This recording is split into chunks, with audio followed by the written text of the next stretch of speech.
Mesdames, Messieurs, bonjour. Bienvenue dans votre cadre d'émission Univers Santé. Univers Santé, pour son troisième numéro aujourd'hui, nous avons un thème particulier, notamment la prise en charge des urgences médico-chirurgicales. Et on ne va pas s'arrêter là qu'à traiter ce thème, puisqu'il y aura un constat qui est fait et puis des suggestions, pourquoi pas, qui vont être faites.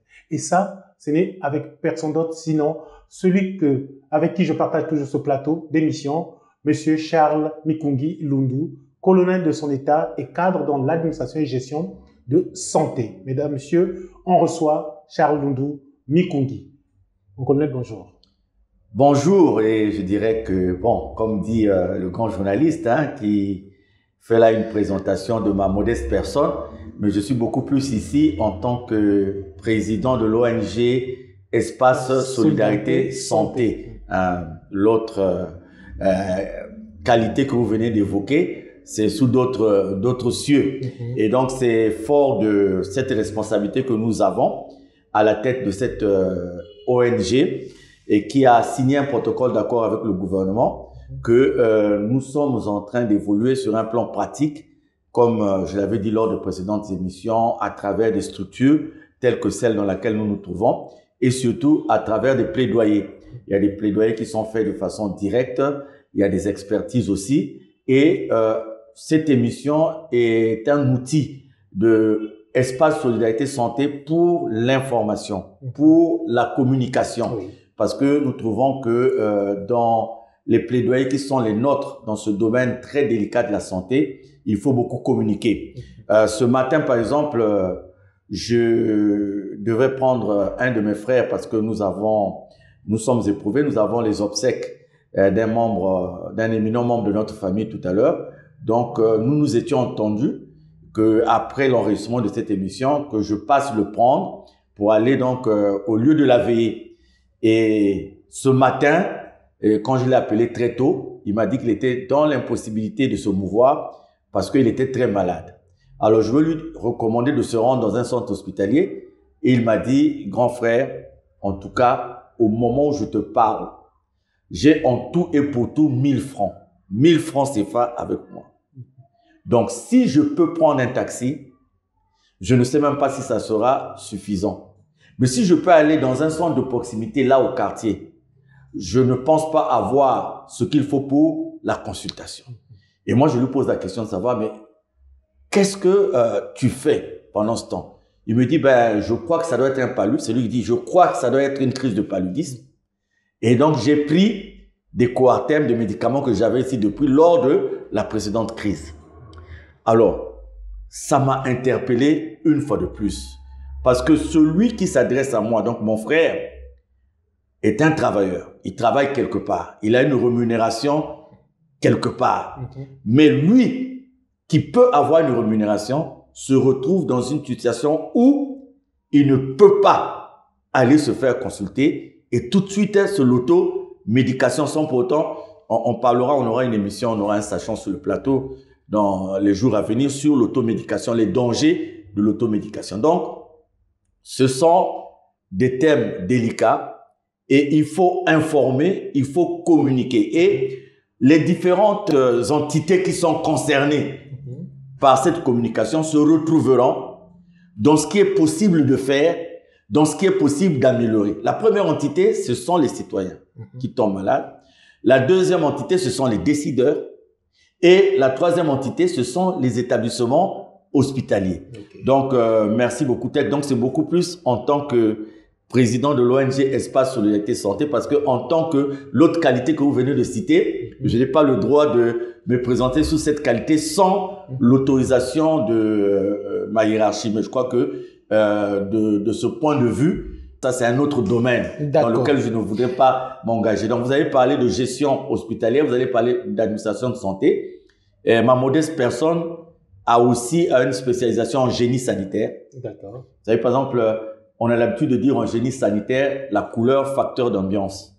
Vous avez quelqu'un qui est dépressif, qui est dans une forte dépression, qui arrive dans un centre hospitalier, quelqu'un qui a eu des idées suicidaires, qui arrive dans un centre hospitalier, vous le recevez dans une pièce de couleur noire, avec une croix blanche sur le mur quelque part.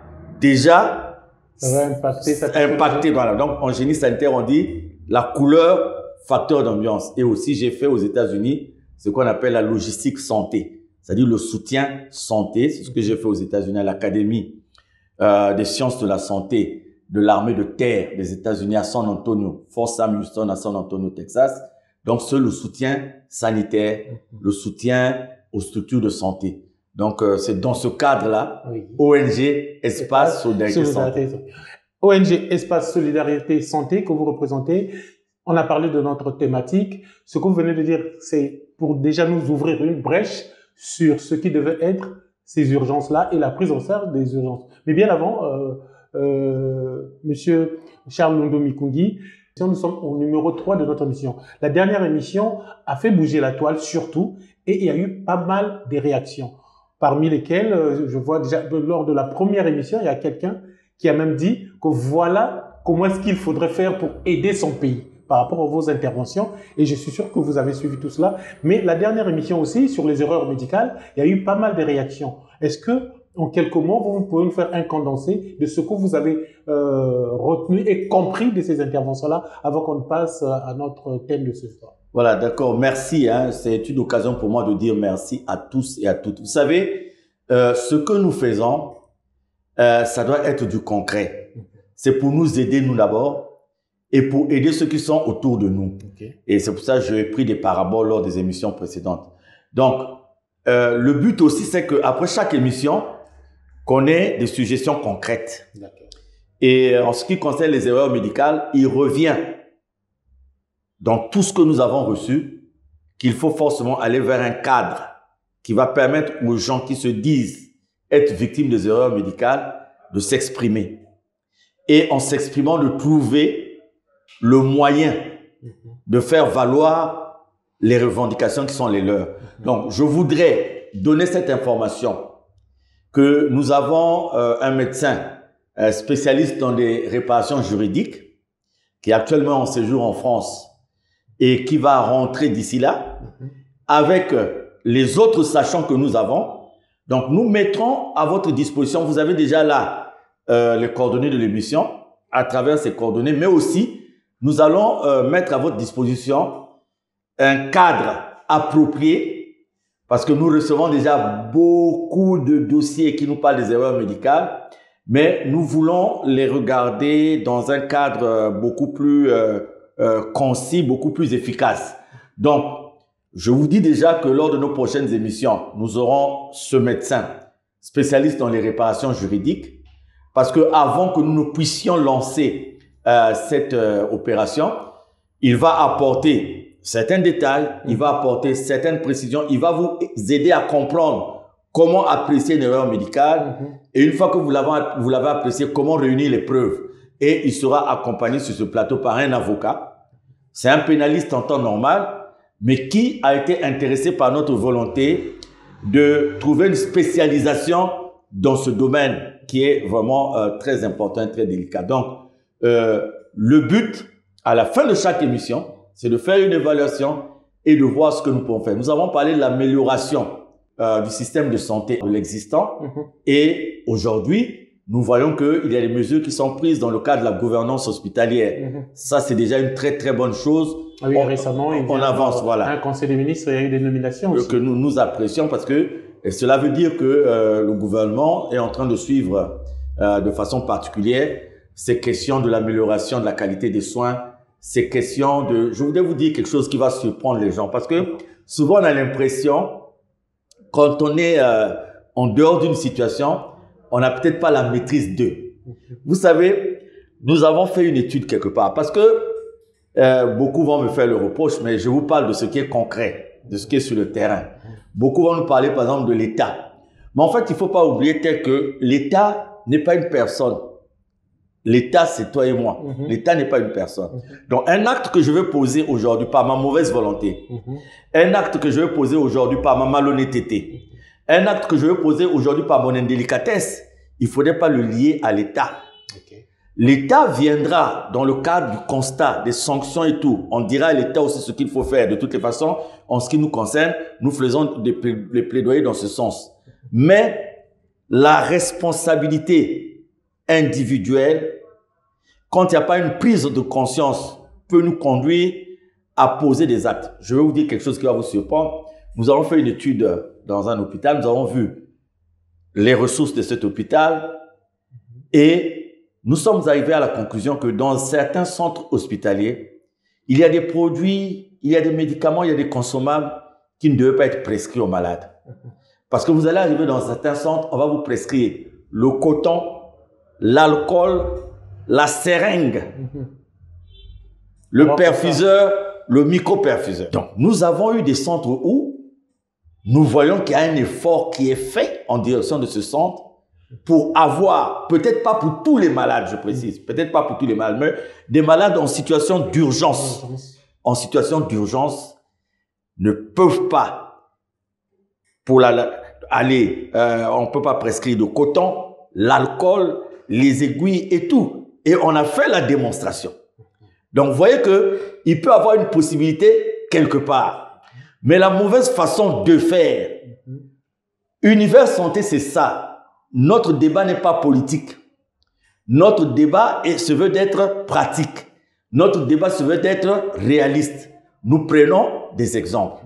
Et nous avons dit, écoutez, parce qu'aujourd'hui même sur le plan des donations, vous avez vu dans le cadre de la césarienne, la gratuité de la césarienne, dans le cadre d'un certain nombre de pathologies, il y a des établissements hospitaliers qui sont dotés en médicaments, en produits, en matériel. Maintenant, tout dépend de l'utilisation, de la façon d'utiliser ces produits et ces matériels. Donc, c'est soit dit en passant, merci pour vos contributions. Cela nous intéresse parce que vous nous interpellez par rapport à ce que nous n'avons pas dit et nous insistons sur le fait que nous n'allons pas engager cette émission sur une voie politique parce que ça ne servira absolument à rien du tout. Mais nous l'engageons sur un plan pratique parce que je vous ai donné l'exemple tout à l'heure, c'est quelqu'un qui tombe dans un caniveau, il faut le prendre en charge. Tout à l'heure, c'est un frère qui est à la maison à qui je venais de faire un transfert parce qu'il ne peut pas se rendre à l'hôpital. Je venais de lui envoyer 20 000. Mais c'est pas dire que j'ai l'argent, mais j'ai vu la position dans laquelle il se trouvait. Maintenant, si on peut trouver des solutions de faciliter l'accessibilité aux soins à tout le monde, au lieu de le faire de façon individuelle, c'est une solution qu'on va apporter. Donc, pour les erreurs médicales, soyez tranquilles. Nous aurons ce sachant sur le plateau et à partir de là, vous pourrez vous adresser à nous. Comme nous allons aussi vous indiquer d'autres structures de l'État auprès desquelles vous pouvez vous adresser en cas d'erreur médicale. En cas d'erreur médicale, alors, Monsieur Mikungi, au regard des informations que vous mettez à la disposition des gens qui ont l'habitude de nous suivre et qui vont continuer de nous suivre, est-ce que Espace Solidarité Santé peut être comme un centre qui est en mesure de recevoir, par exemple, les responsables des structures sanitaires pour essayer de les encadrer sur un certain nombre de choses? Quelqu'un qui suit l'émission, qui sait qu'on peut avoir de l'information ici et qui veut venir pour en savoir davantage sur soit la gestion d'une structure de santé, quelque chose comme ça, est-ce que c'est possible? Ça, c'est la première question. La deuxième question, nous sommes en train de parler des urgences chirurgico-médicales. Que signifie réellement une urgence, un centre d'urgence dans une structure hospitalière? C'est quoi les urgences dans une structure hospitalière? Et après quoi, nous allons amorcer notre thématique. Quand nous avons fondé ESSA en 2006, il y avait 3 volets. Le volet aider les citoyens à se prendre en charge en ce qui concerne les urgences médico-chirurgicales. Parce que je l'ai dit lors d'une précédente émission, beaucoup ont un organisme tiers payant. Donc, ils peuvent aller dans des établissements hospitaliers, ils sont pris en charge. Il y a un organisme qui paye soit tout à 100% et qui paye une partie et eux, ils payent juste ce qu'on appelle le ticket modérateur, c'est-à-dire que ce qui reste quand l'organisme tiers payant a payé, ce qui vous reste, on appelle le ticket modérateur. Donc, 2, c'est vis-à-vis des établissements de santé, apporter nos conseils, notre expertise pour l'amélioration des conditions de travail, de plateaux techniques et tout, la compréhension de certaines choses. Et 3, le contentieux dans le domaine de santé. Donc, cet espace, il est là depuis 2006. Aujourd'hui, il connaît une montée en puissance. Donc, nous sommes disponibles. Nous n'avons pas l'entière connaissance. Nous n'avons pas la compétence totale, mais nous avons des sachants. Nous avons un carnet d'adresses qui nous permet, lorsque nous ne pouvons pas trouver une réponse à une question, qui nous permet de nous adresser à des sachants ou de mettre des gens en contact dans ce sens-là. Maintenant, les urgences, quand vous parlez d'urgences médico-chirurgicales, ce sont des pathologies urgentes pour lesquelles il faut une intervention immédiate. C'est-à-dire que nous tombons malades. Il y a différentes sortes de pathologies. Mais on parle des urgences médico-chirurgicales lorsqu'on est en face des pathologies qui nécessitent une intervention immédiate ou urgente. Donc, sur le plan médical, par exemple, il y a ce qu'on appelle des urgences qui nécessitent une prise en charge rapide, des urgences vitales. Par exemple, vous avez une détresse respiratoire, un arrêt respiratoire. Donc, ce qui compte, c'est prendre toutes les dispositions pour que la situation ne s'aggrave pas. Prendre, j'insiste sur ça, prendre tout donc dès le constat, dès le lieu où se trouve le malade. Il faut prendre des dispositions pour que la situation ne s'aggrave pas. Et sur le plan chirurgical, il s'agit par exemple de grands traumatismes, il s'agit d'un accident, des hémorragies graves qui engagent, c'est-à-dire les urgences vitales, ce sont des urgences qui engagent le pronostic vital de la personne. Et puis il y a les urgences relatives qui n'engagent pas le pronostic vital de la personne ou bien d'un organe, mais qui doivent être pris en charge le plus rapidement possible. Et dans le cas de ces urgences-là, chaque minute compte. Ce que nous devons comprendre, c'est ça. Et tout à l'heure, on parlera du constat. Le temps est une notion très importante dans la prise en charge des urgences. Donc, la première partie, il s'agit donc d'une prise en charge rapide. Il faut prendre rapidement en charge la personne pour éviter que la situation s'aggrave. Et l'aggravation de la situation de la personne va du ramassage de la personne, la façon dont vous ramassez la personne, le conditionnement de la personne, la façon dont vous transportez la personne et le plus important, ce qu'on appelle le service des urgences dans un hôpital. C'est quoi un service des urgences dans un hôpital? C'est un petit hôpital dans un hôpital. C'est-à-dire c'est un hôpital quand vous allez arriver, vous n'avez plus besoin de ressortir de là pour aller faire tel examen. Vous n'avez plus besoin, pendant que vous êtes là, les produits essentiels qui doivent aider à votre prise en charge, on ne doit pas vous les prescrire pour que vous couriez dans une pharmacie. Et souvent la nuit, en ce qui nous concerne ici, toutes les pharmacies ne sont pas ouvertes. Il y a des pharmacies de garde. Et il est arrivé que vous alliez à la pharmacie de garde qui est proche de l'hôpital. Il y a des hôpitaux qui ont leur pharmacie, mais il arrive que ces pharmacies ne puissent pas avoir les médicaments qui vous ont été prescrits. Et vous allez vers la pharmacie qui est proche de l'hôpital, vous trouvez que là-bas, parfois aussi, il y a 1 ou 2 médicaments qui manquent. Donc, des fois, vous êtes obligé d'aller à une dizaine de kilomètres pour trouver le médicament. Un service des urgences, c'est un service où, quand vous arrivez, la prise en charge est automatique. Donc, un service qui joue sur le timing et aussi sur la qualification. Bien sûr, bien sûr. On peut aussi parler aussi du plateau technique des services d'urgence. C'est ça. Donc, le service des urgences, c'est non seulement les ressources, c'est-à-dire le plateau technique, les unités de diagnostic, parce que les unités de diagnostic sont très, très, très importantes. Vous allez voir des gens qui vont développer une certaine forme d'accident vasculaire cérébral pour lesquels on va exiger un scanner. Vous allez arriver dans un service des urgences, le scanner va se faire à l'instant parce que ce diagnostic est important dans la prise en charge de l'élément. J'ai parlé de la bande-annonce de ce jeune homme qui est arrivé à l'hôpital général de Dolisie. Et quand il arrive, vu le fait qu'il avait une hémorragie très importante, il fallait faire une numération formule sanguine à l'instant. Et elle était faite à l'instant parce que il y avait la disponibilité d'un automate d'hématologie dans le service de laboratoire.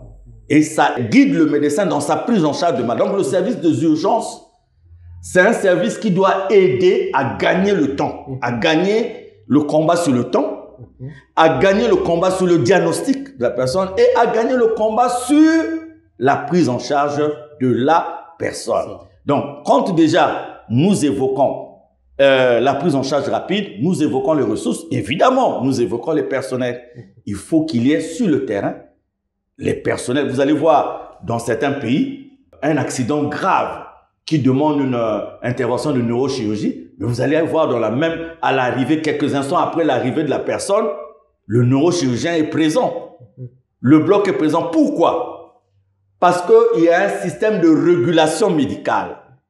il y a un service, il y a un système de règles. Donc, il y a un service qui connaît la disponibilité de chaque établissement hospitalier, qui connaît à l'instant T la capacité de chaque établissement hospitalier. Donc, quand ce service par un numéro d'urgence est appelé, les secours, parce que les secours aussi, il y a différents niveaux. Vous avez dans certains pays où les sapeurs-pompiers viennent en avant. Les sapeurs-pompiers arrivent, balisent déjà et tout. Et quand il y a nécessité, ce sont les médecins du service d'urgence, le SAMU, qui arrivent.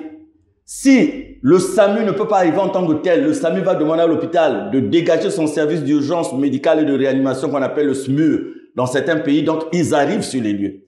Et pendant ce temps, vu la gravité, vous savez, le transport du malade, dans certaines circonstances, peut se faire par véhicule médicalisé, c'est-à-dire une ambulance.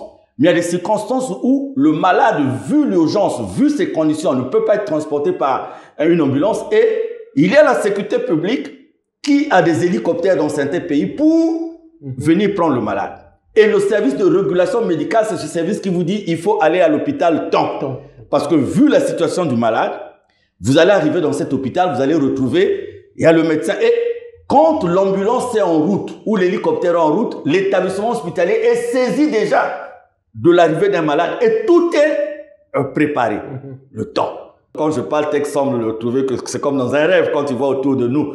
Donc, si on essaie de voir autour de nous comment nous gérons ce genre de choses, oui, la distance, elle est très importante. Bien sûr. Si les uns et les autres sont arrivés à ce stade-là, c'est parce que dans l'expérience, dans les études, ils ont compris que, un, le temps était très important, et deux, quand on va vers une urgence médico-chirurgicale, c'est un petit hôpital qu'il faut déplacer vers le malade. Et donc, dès l'instant où ce petit hôpital arrive sous forme de sapeurs-pompiers, sous forme de service d'urgence, de SAMU, de SMUR et tout, c'est l'hôpital déjà qui est là et qui va doucement, doucement vers le grand hôpital.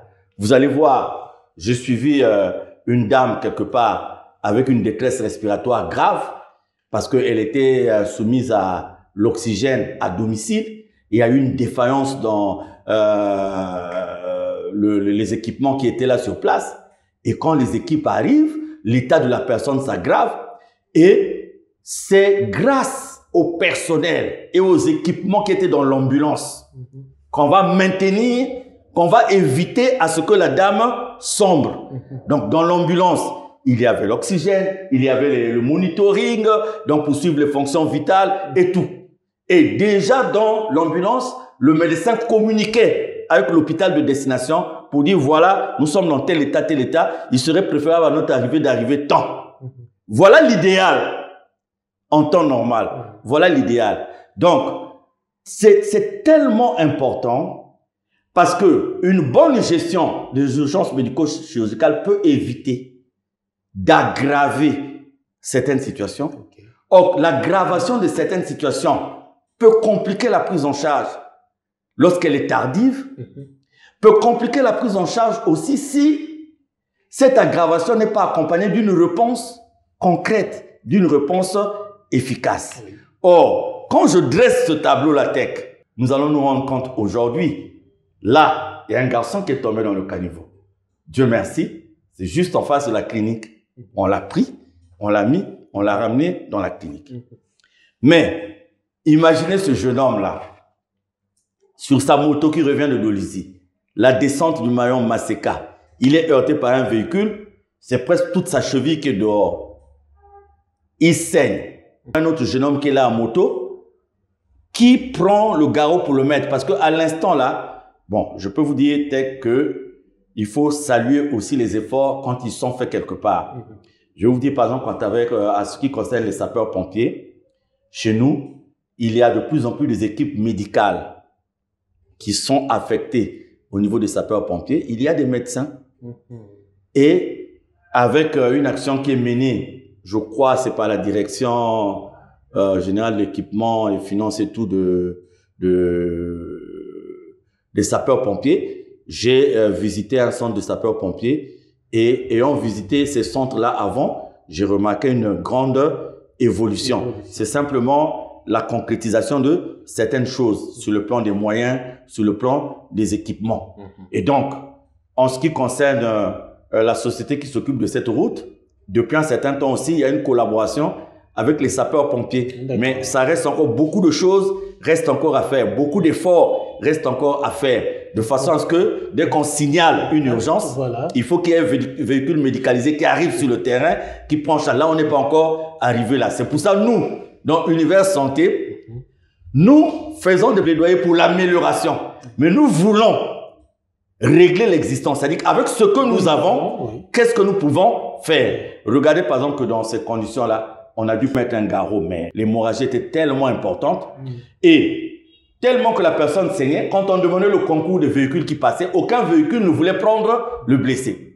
Donc c'est le même jeune homme qui a pris le blessé. Donc le blessé était derrière sa moto et c'est sur la moto qu'ils sont arrivés à Dolisie.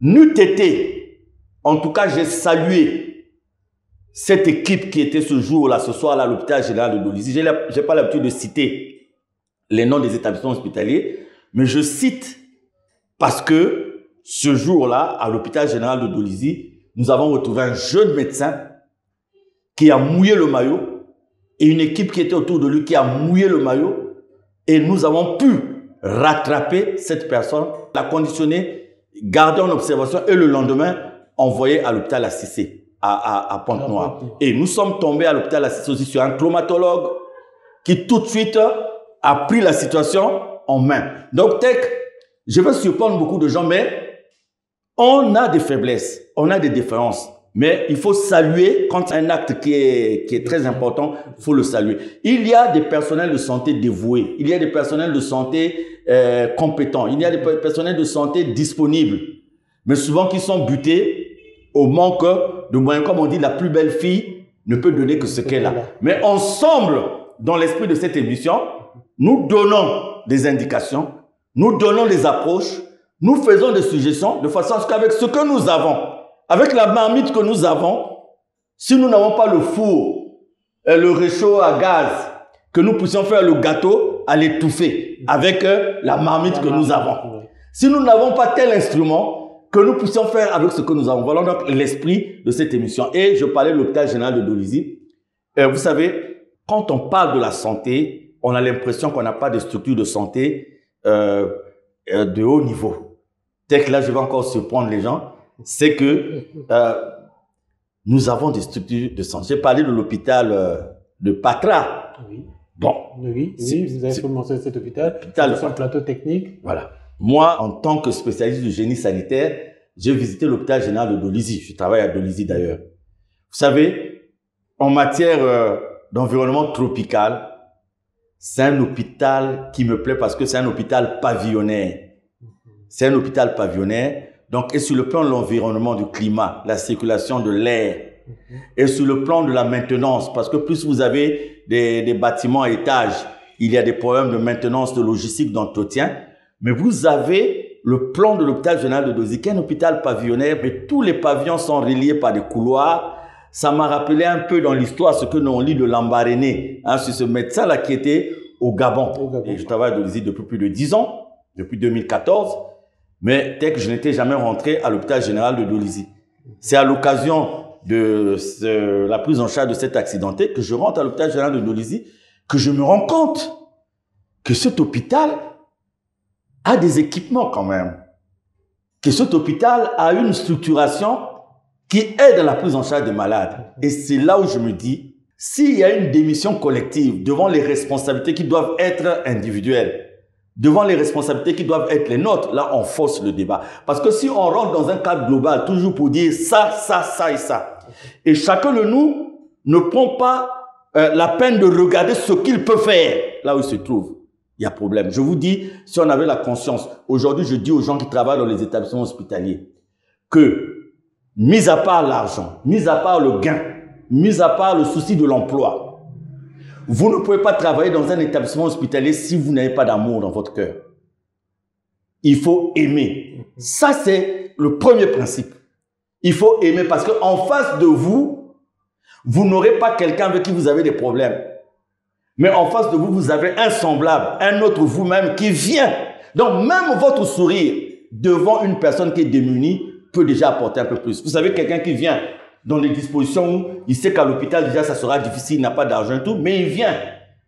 Il voit quelqu'un qui se lève, qui va vers le véhicule qu'il a amené, qui aide à ce qu'on vous descende du véhicule, qui sourit, qui vous fait asseoir. Moi, j'ai vu des dames, on dit, il manque du sparadrap, la dame va, elle fait tout, elle va trouver du sparadrap, elle amène pour. Il manque, il faut une voie veineuse, il n'y a pas de perfuseur, la personne va prendre. Mais par contre, vous allez trouver d'autres personnes, dès que vous arrivez, le visage est renfrogné. Si vous ne montrez rien, si vous n'avez pas d'argent, la personne ne fait absolument rien. Moi, je dis, ces personnes-là n'ont rien à faire dans les établissements hospitaliers. Avant d'accuser X ou Y, chacun de nous doit se mirer. Chacun de nous, et je dis, l'hôpital, c'est l'un des endroits où on ne peut pas mettre ses intérêts devant. Bien entendu, pour aussi satisfaire les besoins des malades, il faut essayer dans les conditions, mais ça, c'est un autre problème. Un autre problème. C'est un autre problème. Alors, tout de suite, déjà, avec ça, vous rentrez sans doute dans les constats, un certain nombre de constats que vous avez fait, mais il y a quelques années, vous avez dressé un constat à ce sujet. Et pouvez-vous faire un retour sur ce que vous avez, sur ce constat, et puis pour essayer d'identifier les points saillants de votre constat? D'accord. Donc, tout à l'heure, j'ai dit un peu, j'ai donné brièvement ce que peut être une meilleure prise en charge des urgences médico-chirurgicales. J'ai parlé de la régulation médicale. J'ai parlé du fait que l'accessibilité aux soins doit être, dans le cas des urgences, donnée à tout le monde. Que pour l'heure, quand l'urgence est constatée, que la personne ait l'argent, que la personne n'ait pas l'argent, il faut d'abord sauver la personne. Ça, c'est le grand principe. Vous vous souvenez, un pays voisin, j'ai eu la chance de visiter un hôpital qu'on appelle HP Hospitals à Kinshasa, vraiment qui est un hôpital très, très équipé, avec un personnel, en tout cas dans beaucoup de spécialités, vous trouvez les spécialistes qui sont là. Mais je suivis en tout temps, il y a une sanction qui avait été faite à l'encontre de cet hôpital parce qu'il y a une dame qui est arrivée en urgence et il lui était exigé avant de la prendre en charge une caution très importante que la dame n'avait pas pu payer. Et j'avais suivi que les autorités avaient fermé le service des urgences de cet hôpital parce que l'argent avait été mis devant, avant la prise en charge. Dans la bande-annonce, je vous ai parlé de ce qui nous était arrivé à Carrefour Pleyel, Saint-Ouen. Voilà, Saint-Ouen. Je vous ai parlé de ce qui nous était arrivé là-bas parce que nous avions un ami, il était sans papier. Et quand il est tombé malade, nous craignions d'appeler les secours, de peur qu'on découvre sa situation de... Mais quand la situation s'est aggravée, nous avons appelé les secours. En tout cas, quand ils sont arrivés, ils n'ont pas demandé où sont vos papiers, vous êtes de quel pays. Ils ont pris le malade, ils l'ont conditionné, ils l'ont amené à l'hôpital. Le service des urgences n'a pas demandé vous êtes d'où, est-ce que vous avez des papiers, est-ce qu'on l'a pris en charge. Et aujourd'hui, la personne qui m'a rappelé ça, puisque c'est de cette personne qu'il s'agit, est une grande autorité dans un pays africain quelque part. Donc, j'ai dressé un peu ce qui peut être l'idéal. Rendre les soins accessibles, que quelqu'un qui a une urgence tout de suite ne cherche pas d'abord ce qu'il a dans sa poche. 2. Combien de fois on arrive à aggraver des urgences qui sont déjà délicates? C'est ça tout le problème. Or, en matière d'urgence, c'est éviter l'aggravation de la situation. J'ai parlé aujourd'hui, par exemple, des accidentés, un certain nombre de malades. Dans certains pays, on les prend plus comme ça. Quand on arrive, il y a un matelas qu'on appelle une coquille qui est conçu pour éviter d'aggraver la situation des malades pour lesquels on craint une atteinte de la colonne vertébrale. Et la régulation médicale est indispensable. Que quelqu'un qui va partir de quelque part sait qu'il va dans tel centre hospitalier parce qu'arrivé là-bas, on ne va plus le référer vers notre centre. Et parfois même dans le deuxième centre, on ne va pas encore le référer parce que la régulation médicale a pris le temps de vérifier la disponibilité des lits, des équipements, des praticiens dans tel centre hospitalier. Et quand on l'appelle, aux États-Unis, c'est le 911, 911, en France, je ne sais pas trop. Mais quand on appelle ce numéro d'urgence, on vous dit, ce malade, cette dame qui doit accoucher par césarienne, il faut l'amener dans tel centre. Parce que la régulation médicale a eu le temps de vérifier que dans tel centre, il y a la disponibilité de. Or, aujourd'hui, Quelqu'un est malade, il ne sait pas de quoi il souffre. Il va au dépend de. Il y a des bonnes sociétés aujourd'hui où les gens sont affiliés à des cliniques, où les gens sont affiliés à des établissements. Donc, la société a un médecin. Donc, quand vous tombez sur une barge, quand vous tombez quelque part sur votre chantier, le médecin tout de suite, il vient, il dit, bon, là, nous devons aller là parce que nous avons un protocole de partenariat avec tel quel. Pour cela, c'est facile. C'est facile, on appelle l'ambulance, vos sociétés, vos entreprises ont des contrats avec.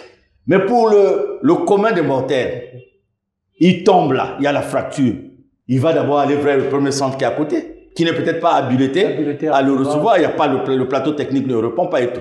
Et il va arriver là-bas. Ce centre aussi ne sait pas où est-ce qu'il y a une disponibilité. Ce centre aussi veut dire, il y a une expression chez nous qui dit ben quoi dans l'hôpital à Néné. C'est-à-dire il y a une expression qui dit ben quoi dans l'hôpital à Néné. C'est aller dans un grand hôpital. Cette expression est utilisée un peu partout, ben quoi dans l'hôpital à Néné. Donc aller dans un grand hôpital. Vous allez dans l'hôpital, là, vous allez arriver, on va vous dire non, ça c'est un problème de traumatologie. Le trauma, vous êtes arrivé un samedi, on va vous dire que le traumatologue ne sera là que lundi. Et pendant ce temps, et dans le cadre des suspicions d'accidents vasculaires cérébraux, c'est grave. Parce que là, le temps compte. Vous pouvez arriver quelque part, on vous a bien reçu, le praticien qui est là, toute la volonté, toute la disponibilité pour vous répondre, mais on va vous demander le diagnostic, par exemple le scanner. Et vous allez vous rendre compte que le scanner peut se faire à tel endroit, mais à tel prix. Mais vous n'avez pas cet argent. Pendant ce temps, votre malade, il est là. Le praticien attend. Il veut connaître la nature de ce que vous avez. Et il ne peut connaître cette nature qu'à travers un diagnostic. Et il ne peut avoir ce diagnostic qu'à travers le scanner. Et pendant ce temps, donc, il y a de suggestions que nous allons faire à la fin de cette émission. Peut-être pas pour tout régler, mais pour donner l'idéal. C'est-à-dire, quel serait l'idéal? Quel serait l'idéal? Et avant d'arriver à cet idéal-là, qu'est-ce que nous pouvons faire? Alors, ce qui m'emmène d'ailleurs à vous poser la question de savoir, aujourd'hui, avec l'existant, dont nous avons fait mention dans la première émission, avec l'existant, peut-on arriver à organiser un service de régulation, tel que vous êtes en train de dire, un service de régulation, que ce soit départemental, national ou comment, pour aider l'orientation des malades. Et on peut ajouter à cela, quelle serait votre contribution à vous, que vous pouvez apporter dans le cadre de l'amélioration des urgences, de la prise en charge des urgences chirurgico-médicales. Voilà, donc je commencerai par vous dire ceci pour ne pas que je ne puisse oublier. Nous qui faisons tout le temps la route, on assiste à des accidents. Il y a des accidents qui impliquent 2, 3 victimes, mais malheureusement, il y a des accidents qui impliquent une dizaine, voire plus. Et j'ai déjà assisté à 2 reprises à des accidents qui impliquaient beaucoup de victimes. Et c'était vraiment, c'est désolant, c'était un peu malheureux. Donc, j'ai assisté à un accident et ce qui m'avait conduit à prendre contact avec un préfet d'un département quelque part et de lui proposer, puisque la plupart de ces accidents étaient sur la route et que son département se trouvait être un peu comme au centre de tout cela, je suis arrivé à lui faire la proposition d'un plan de secours organisé. Et quand j'ai discuté avec lui, nous avons parlé surtout des moyens, parce que la réticence qu'il y avait à son niveau, c'était un problème de moyens. Parce qu'un plan de secours demande de la logistique, demande un certain nombre de choses. Et quand on parle de l'existant, je lui ai dit, monsieur le préfet, je vais repartir et je vais vous faire un certain nombre de suggestions par rapport à l'existant. Et quand je suis arrivé, je lui ai fait une démonstration. Je dis, les accidents peuvent arriver sur la route de telle et telle façon. Quand les accidents arrivent, les casualties en anglais, c'est-à-dire les cas qu'on peut rencontrer au cours d'un accident, les fractures, l'hémorragie, les ceci, le cela. Et j'ai dit, le principe aujourd'hui, c'est que quand il y a un accident qui implique beaucoup de victimes, un peu partout ailleurs dans le monde, ce que les gens font, c'est d'amener les secours sur les lieux de l'accident. Donc, il y a comme un hôpital de campagne qu'on installe sur le lieu de l'accident. 1, pour ramasser tout ce qu'il y a comme victime. 2, pour faire le tri. Il y a un triage qui est fait. Lesquels doivent être évacués. Lesquels peuvent être traités sur place.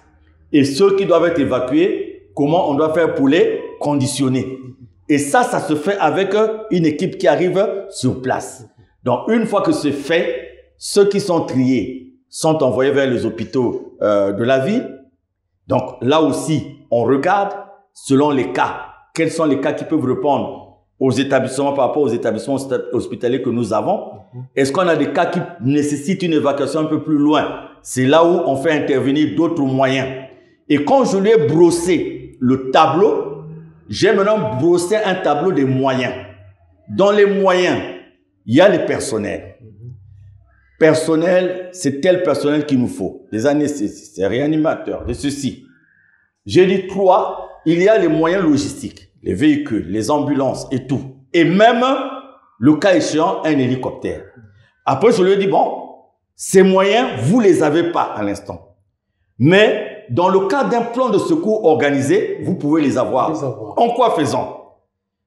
Quand arrive un accident, il y a la communication. Il faut communiquer. Voyez dans votre département quelles sont les structures de communication qu'il y a. Il faut les intéresser au plan de secours parce que c'est leur contribution au plan de secours qui est un acte national. Donc, vous voyez, il y a telle société de communication. OK. Dans notre articulation, quand il s'agira de communiquer, la cellule de crise va communiquer avec tel. Voilà, la communication va être organisée par tel opérateur de téléphonie mobile, par exemple. C'est sa contribution dans le plan de secours organisé. Les véhicules. Bon, combien d'ambulances nous avons? Est-ce que ces ambulances-là suffiront? Bon, est-ce qu'il y a des sociétés privées, d'autres sociétés qui ont aussi des ambulances? Bon, s'il manque des ambulances, qu'est-ce que nous pouvons transformer en véhicules médicalisés? Il y a par exemple l'armée qui est formée pour transformer certains véhicules en véhicules médicalisés. On dit, bon, on prend en contribution pour les véhicules l'ambulance de tel machin, l'ambulance de telle société, les véhicules de telle société, le carburant. Quelle société nous avons ici en charge des problèmes de carburant, lubrifiant et tout? Voilà votre contribution. Donc, on met à contribution tout ce qu'il y a dans le département et on fait un plan et on fait ce qu'on appelle des périodes d'exercice. On simule, c'est-à-dire que on simule un accident et c'est là où on met en mouvement tout ce qu'on a prévu et on améliore ces exercices au fur et à mesure. Ça fait que le jour où on nous dit à tel endroit, il y a eu un accident, c'est ce plan qui est mis en mouvement parce que c'est des gens qui sont entraînés. Il y a la cellule de crise. On sait qu'en cas de... Le patron de la cellule de crise, par exemple, c'est le préfet. Et il va ordonner, la cellule se met en mouvement, communication et tout. Et on répète. Et l'avantage, c'est quoi? L'avantage, c'est que lorsque nous allons arriver à un accident de ce genre, il y a un organe qui existe. Au lieu que quelqu'un crie, court et tout, on sait ce qu'il faut faire. Parce que même dans les personnels, on saura que l'hôpital tend à 2 anesthésistes.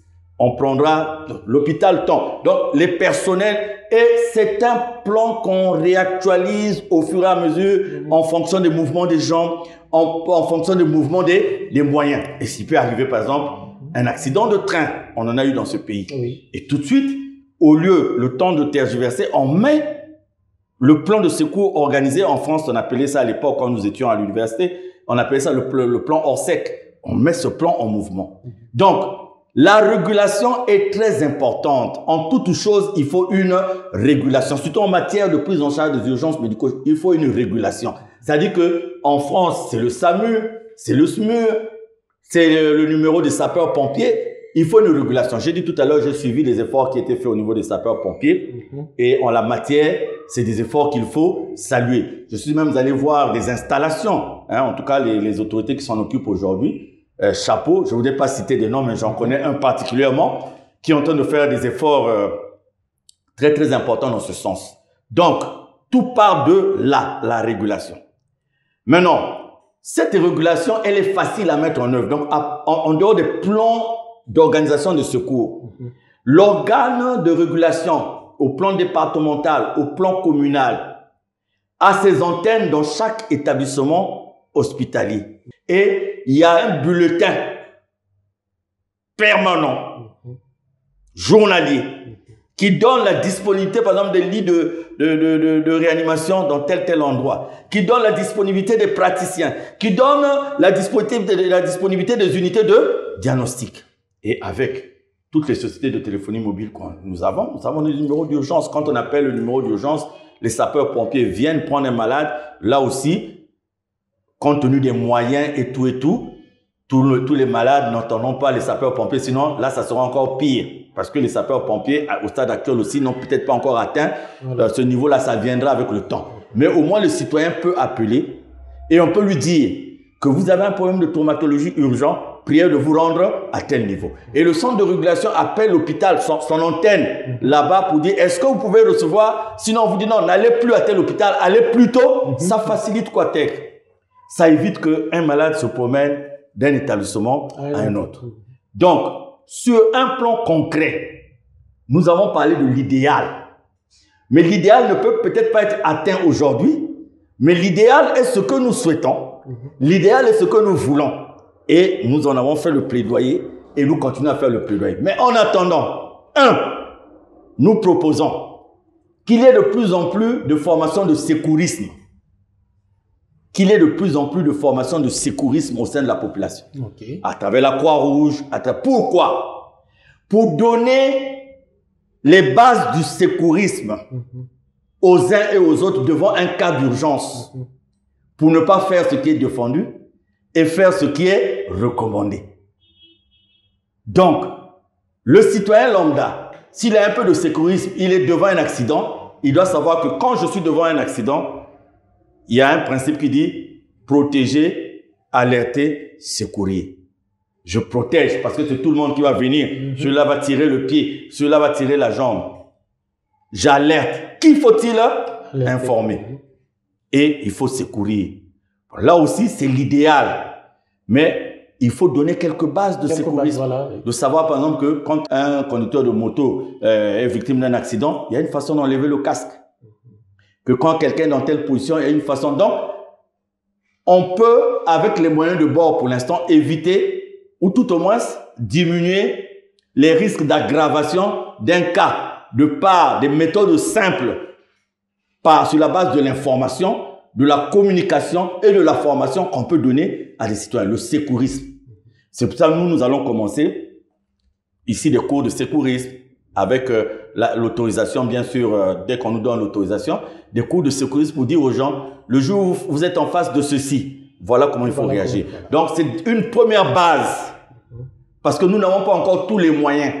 Nous n'avons pas encore l'idéal, mais on forme les gens sur la base du secourisme. 2, on aide à avoir sur place des organismes de régulation médicale. Le malade ne sera peut-être pas cherché par... C'est pas une ambulance qui viendra le prendre. On n'est pas encore au truc de SAMU, de SMU, mais on ne désespère pas. C'est des choses qui ne sont pas compliquées. C'est des choses qui ne sont pas compliquées. L'essentiel est qu'il y ait une volonté. On peut y arriver. Mais au moins, quand nous sommes sensibilisés sur les premiers gestes de secours, ça sauve déjà beaucoup de choses. Ça peut même sauver des vies. Et puis, on passe à la régulation médicale. Mais non, l'autre aspect pour la prise en charge des urgences médicales sur lesquelles nous reviendrons tout le temps, c'est l'accessibilité aux soins. Parce que tant que le malade ira quelque part, et avant de le toucher, il faut d'abord qu'il donne de l'argent. Avant de le toucher, il faut qu'il ait les moyens. Ça ne va pas aider dans la prise en charge des urgences médico-chirurgicales. Vous voyez, une personne peut arriver dans un hôpital et avoir aussi ses moyens. C'est-à-dire que souvent, quand quelqu'un donne l'information, on sait bien que l'information veut dire envoyer déjà l'argent. Parce que quand on va arriver à l'hôpital, il faut s'en occuper. Donc, vous pouvez arriver à l'hôpital avec l'argent, mais vous arrivez. Vous pouvez trouver à l'hôpital les personnes disponibles. On va commencer par vous dire ordonnance, seringue, coton, alcool, fan. Donc, le temps que le malade est là, vous devez sortir déjà ou la pharmacie. Si vous avez la chance que la plupart des médicaments et produits vous trouvez dans la pharmacie d'hôpital, c'est bon. Si vous n'avez pas la chance, il faut aller chercher ailleurs. Pendant ce temps, le malade attend. Donc, il y a un problème d'organisation aussi des services des urgences. Et je dis, dans les plaidoyers que nous avons faits, il y a des établissements hospitaliers aujourd'hui, connaissant leurs ressources, connaissant ce qu'ils reçoivent de à gauche à droite, connaissant l'intérêt qui est accordé quelque part, depuis que nous avons eu un certain nombre d'épidémies, de problèmes, je vois quand même, il y a pas mal de dotations, de donations qui ont été faites par-ci, par-là. Il y a les services d'urgence dans certains hôpitaux qui ne devraient plus être là à prescrire de l'alcool, de prescrire un certain nombre de produits. Parce que quand vous êtes en urgence et que vous devez encore ressortir pour aller chercher des produits. Donc, c'est le temps d'attente. Souvent, celui qui est allé en pharmacie, il n'a pas d'argent. Donc, sur le chemin de la pharmacie, il appelle l'oncle. Tonton, j'ai l'ordonnance d'un tel. Quand tonton s'est dit, bah, attends, j'essaie d'appeler le fils qui est au Canada. Le fils qui est au Canada dit, bon, j'envoie un Western. Et quand vous avez le Western, vous allez à l'agence du Western, on vous dit, il n'y a pas le réseau. Bon, le réseau, on dit, il n'y a pas le plafond. Je vous donne des exemples de ce que nous communiquons. Je vous dis, nous communiquons, nous discutons avec beaucoup de citoyens sur ces questions. Donc, la personne qui est allée en pharmacie, pour vous, vous avez l'impression que la personne est allée en pharmacie. Mais la personne sait qu'elle doit se rendre à la pharmacie. Mais elle est déjà en train de dire, j'ai 1000 francs. Donc, j'appelle. Donc, il y a un temps pour arriver en pharmacie. Et avant d'arriver en pharmacie, il y a un temps pour collecter de l'argent. Et après, repartir pour acheter. Donc, 1, accessibilité aux soins. 2, sécurisme, informer sur les gestes de secours pour diminuer tant soit peu les risques d'aggravation de situation. 3, l'unité de régulation médicale capable de diriger les gens. Tel que maintenant où on n'a pas encore ce qu'il faut, tel que l'ambulance et autres, mais quelqu'un peut prendre un moyen, mais il sait que je me rends dans tel hôpital où je veux trouver telle personne. Parce que bon, on va pas dire l'ambulance va venir vous chercher, on n'est pas encore arrivé là. Mais au moins, la régulation vous dit, à cet instant, vous allez trouver, on peut faire la césarienne à tel endroit. Moi, à l'hôpital de base de Tiettié, nous avons eu un problème ici. La dame avait des difficultés à accoucher par voie basse. Et j'ai essayé d'appeler un ami comme ça. J'ai dit, mais écoute, où est-ce qu'on peut arriver pour une césarienne rapidement et être pris en charge? Le gars m'a dit, bon, je te conseille d'aller à l'hôpital de base de Tiettié.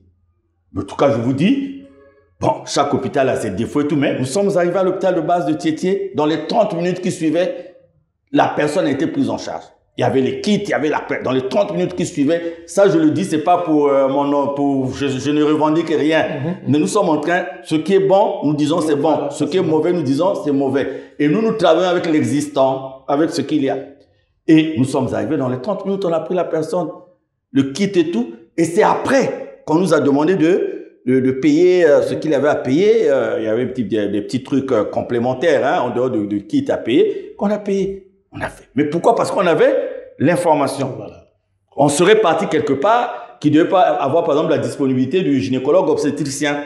On dit non, celui qui opère n'est pas là. Il est arrivé comme ça. Vous arrivez, non, on ne peut pas faire la césarienne parce que le temps que le médecin arrive, il faut aller dans un autre centre. Donc, régulation. Et 3, organisation des services des urgences. Que le malade qui arrive au service des urgences ne soit pas considéré comme le malade qui vient pour la kinésithérapie, parce que celui qui vient pour la kinésithérapie, il peut attendre parce qu'il est venu pour la rééducation fonctionnelle, ça peut prendre le temps, on va le masser. C'est différent du malade qui est en train qui subit une hémorragie, qui est victime d'une hémorragie grave, c'est différent. Mais c'est là où j'insiste. Donc, on parle de l'accessibilité. Comment faire pour que même ceux qui n'ont pas d'argent, quand ils sont en situation d'urgence médico-chirurgicale, qu'ils soient pris en charge? 2, comment apprendre les gestes de secours au maximum de gens, de façon à ce que, comme nous n'avons pas encore tout ce qu'il faut, mais le citoyen qui est au courant de certains gestes de secours peut faire quelque chose. 3, nos services de urgence, en termes de ressources, d'équipements diagnostiques, plateaux techniques, en termes de compétences et sur l'existant, nous voulons parler de ça. Est-ce qu'aujourd'hui, on peut diminuer les risques d'aggravation des situations en prenant un certain nombre de mesures? On ne va pas les effacer parce que le risque est là. Tant qu'on n'aura pas un système idéal, le risque il sera présent. Mais comment on peut le diminuer? On peut le diminuer en apprenant aux gens que quand vous êtes devant tel accidenté, il ne faut pas faire ceci, il ne faut pas le soulever comme ceci, il ne faut pas faire cela. On peut le diminuer en sachant qu'on a donné l'accès à telle personne.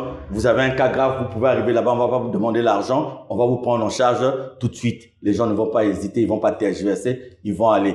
On va le diminuer en sachant que un service de urgence dans un hôpital peut répondre rapidement sur tel ou tel problème. Voilà ce que nous suggérons. Et le tout, au centre de tout, c'est la personne. La personne à tous les niveaux. Si nous avons cette volonté, il y a des choses que nous pouvons faire sans argent avec ce que nous avons. Simplement en ayant une conscience, simplement en ayant une volonté. C'est pour ça, moi, j'insiste et je dis, on ne peut pas être dans les métiers de la santé si on n'a pas de cœur. En tout cas, on ne peut pas être dans les métiers de la santé si on n'a pas de cœur. Vous avez dit qu'avec l'existant, c'est un problème de conscience. Et cette conscience aussi, je ne sais pas si on parlerait de la conscience ou de l'inconscience envers certaines personnes, sinon peut-être de manque de connaissances pour certaines personnes qui pensent que la prise en charge de certaines pathologies, ici chez nous, s'avère être un cas d'impossibilité. On en parle par exemple de diabète, de cancer et autres. Vous, qu'en pensez-vous? Quand vous voyez les motifs d'évacuation sanitaire, ça va souvent dans l'oncologie, la prise en charge, le traitement des cancers et autres. Beaucoup de cas aussi d'insuffisance rénale à la suite d'un diabète qui a été ignoré et font qu'on a beaucoup de nos amis et frères et sœurs qui sont à l'étranger parce que ils sont soumis à une insuffisance rénale parce qu'il y a une accessibilité qui est beaucoup plus rapide. Et moi, j'ai même un ami qui est pris avec moi qui toutes les semaines est soumis à une dialyse au Gabon. Et quand il vient ici, il faut vite repartir. S'il ne repart pas, nous sommes obligés d'aller dans une clinique ici dont j'étais le nom, mais où le coût de la dialyse est très élevé par rapport. Donc, il y a les dialyses, il y a certaines raisons aujourd'hui, vous avez raison de le dire, la neurochirurgie et tout. Mais l'existant peut nous permettre de régler beaucoup de ces cas-là. Moi, j'ai mon propre frère, AVC hémorragique, détecté à temps, prise en charge à temps à l'hôpital de Patra. Aujourd'hui, il est guéri, il n'a pas de séquelles. Il fait l'effort de suivre le régime. Mais au moment où il a eu ce cas-là, il avait l'argent. Et il avait les relations, telles que nous autres. Parce qu'en dépit de tout, nous sommes un peu connus. Et ce sont les relations et l'argent qui ont conduit à ce que quelqu'un dise « vaut mieux l'amener là-bas ». Et quand on arrive là-bas, le neurologue, tout ce qu'il a demandé sur le champ, le scanner et tout, on a fait. En tout cas, à la limite, à la minute, on l'a fait. Et voilà le résultat que ça donne. Donc, il y a l'accessibilité qui pose problème. Il y a l'accessibilité qui pose problème. Mais sinon, en termes de dialyse, il y a de plus en plus d'unités de dialyse. J'ai vu le centre hospitalier Edith Lucie Bongo à Oyo. C'est un bijou. Quand les gens vont en évacuation sanitaire, souvent, il y a des questions de transport, il y a des questions de logement pour ceux qui les accompagnent. Et eux-mêmes, quand ils sont sortis de l'hôpital et quand ils doivent venir à titre externe pour certains actes, ils doivent vivre quelque part. Nous, on a fait cette étude. Il y a une unité de dialyse à l'hôpital Edith Lucie Bongo. Et il y a un environnement hôtelier autour. Et par un jeu de comparaison de coûts, il est moins onéreux. C'est-à-dire que ça coûte moins cher, par exemple, d'y aller que d'aller à l'étranger. Maintenant, le problème, c'est la régularité du service. Le problème, c'est la qualité de la prestation. Le problème, c'est la présence régulière du praticien. Le problème, c'est la compétence du praticien. Le problème, c'est la présence de tous les réactifs qu'il peut faire. Donc, c'est une activité irrégulière. Mais ça, c'est une question d'information parce que si les gens savent de plus en plus qu'on peut aller là-bas et bénéficier de la dialyse à moindre coût, ça fera aussi que les services, petit à petit, vont s'adapter. Mais ça, par exemple, c'est une information que les gens n'ont pas. Nous, pour l'avoir, il a fallu se rendre sur le terrain où vous voyez que les gens peuvent bénéficier de la dialyse à un coût réduit et peuvent vivre aussi aux alentours où il y a un environnement qui a été fait. Et au lieu, par exemple, d'aller à l'étranger, vous pouvez bénéficier de la chimiothérapie qui était un tabou à l'époque. Aujourd'hui, on a amélioré un certain nombre de choses. Il y a la chimio qui se fait chez nous, particulièrement aujourd'hui, si on prend les statistiques, au centre hospitalier universitaire de Brazzaville, mais ici aussi, au centre, à l'hôpital général de Louandjili, dans le cadre de l'oncologie, vous avez une évolution. Il y a peut-être certaines questions qui demeurent encore, qui sont encore sans solution. Par exemple, la radiothérapie, par exemple, certaines interventions au niveau du cœur, certains actes de cardiologie et tout ça. Mais le diabète, je citerai par exemple un service très approprié qu'il y a ici au niveau de l'hôpital Assissé, qui est dévolu à ces problèmes de diabétologie. Donc, tout peut être là, peut-être pas pour tout. J'insiste, je dis tout peut être là, peut-être pas pour tout, mais il y a des préalables. Dans ces préalables, c'est l'accessibilité. Dans ces préalables, c'est l'information. Dans ces préalables, c'est la gouvernance hospitalière. Comment mieux gérer ce que nous avons là. La gouvernance hospitalière, la planification au niveau national par rapport à la carte sanitaire. Éviter les déserts médicaux, pas seulement en termes d'infrastructure, mais les déserts médicaux en termes de spécialisation, en termes de spécialité. Que dans un département, que vous ayez 10 gynécologues obstétriciens et que vous n'ayez pas de pédiatre. Que vous ayez 3 pédiatres, que vous n'ayez pas de chirurgiens. Que vous ayez des chirurgiens, mais que vous n'ayez pas de bloc opératoire. Que vous ayez un bloc opératoire, mais que vous n'ayez pas un laboratoire. Parce que dans les consultations d'anesthésie, avant une intervention chirurgicale, il y a des examens d'hématologie, il y a des examens de biochimie qui doivent guider l'anesthésiste par rapport à l'état de la personne. Et quand on parlait des erreurs médicales, c'est souvent un praticien est obligé de poser un acte, mais il n'a pas eu le diagnostic. Mais comme c'est une urgence, il pose l'acte pour essayer de sauver la vie de la personne. Mais quand sur, mais la, main voilà. sur la main invisible. Voilà. Donc, voilà nos suggestions sur le plan de la gestion des urgences médico-chirurgicales. Nous insistons sur les plans de secours organisés. Nous insistons sur les unités de régulation médicale. Nous insistons sur l'organisation et le fonctionnement des services des urgences dans tous les termes qu'il faut. Nous insistons sur l'accessibilité aux soins. Permettre aux gens, même aux démunis, ceux qui n'ont rien, d'être secourus, d'avoir les premiers soins d'urgence sans avoir besoin de débourser 1 franc ou 2 francs parce que le manque d'argent, le manque de moyens ne contribue pas aussi à une bonne prise en charge de ces urgences. Ne contribue pas à une bonne prise en charge de ces urgences-là. Il s'agit de signaler qu'en matière de santé, la prévention reste de mise, surtout. Et parmi les propos que j'ai retenus ici, que vous avez suivi sans doute avec moi, il y a surtout cette histoire d'informer et de former la quasi-totalité des gens pour avoir une petite connaissance sur la prise en charge, soit des accidentés et autres. C'est une quête sans doute que l'association va aussi continuer de mener pour voir comment ouvrir les portes, notamment à certains partenaires qui peuvent accompagner une action dans ce sens pour mener sans doute une campagne de masse dans ce sens-là. Si on est accompagné, je suis sûr qu'on peut atteindre ces objectifs-là et ça va beaucoup aider. Alors, nous sommes arrivés quasiment à la fin de notre entretien sur ce numéro 3 de cette émission. Monsieur Charles Ndoumé-Koungui, qu'est-ce que vous pouvez dire avant qu'on se quitte? Voilà, le meilleur viendra. Nous aspirons tous au meilleur. Nous travaillons pour le meilleur. Nous avons des plaidoyers où nous disons aux décideurs, voilà ce qu'il faut faire. Nous arriverons là. Nous sommes là où nous sommes. Et là où nous sommes, nous voulons rendre là où nous sommes, nous voulons le rendre concret. Nous voulons le rendre bénéfique pour les uns et les autres.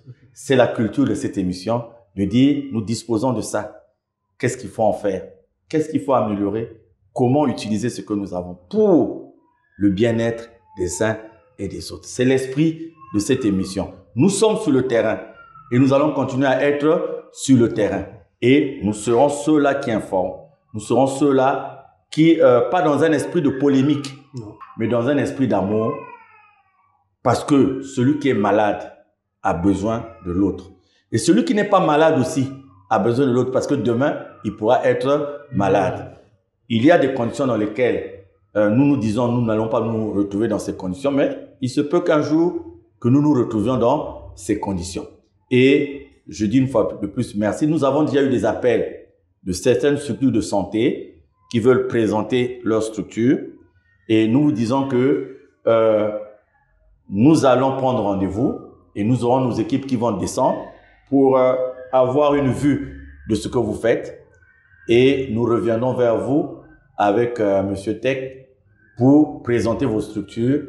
Et surtout si dans vos structures, il y a des prestations qui sont utiles pour les populations, il y a des prestations que les populations ne connaissent pas. Par exemple, là, il y a un hôpital qui s'occupe particulièrement des questions de neurologie et de neurochirurgie.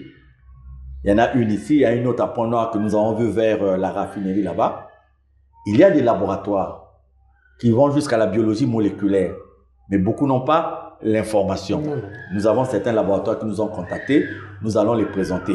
Il y a par exemple des gens qui nous ont posé des questions, nous allons revenir sur ça. Par exemple, on nous a posé la question de savoir quelle différence il y avait entre l'échographie, la mammographie, le scanner, l'IRM, la radiologie conventionnelle.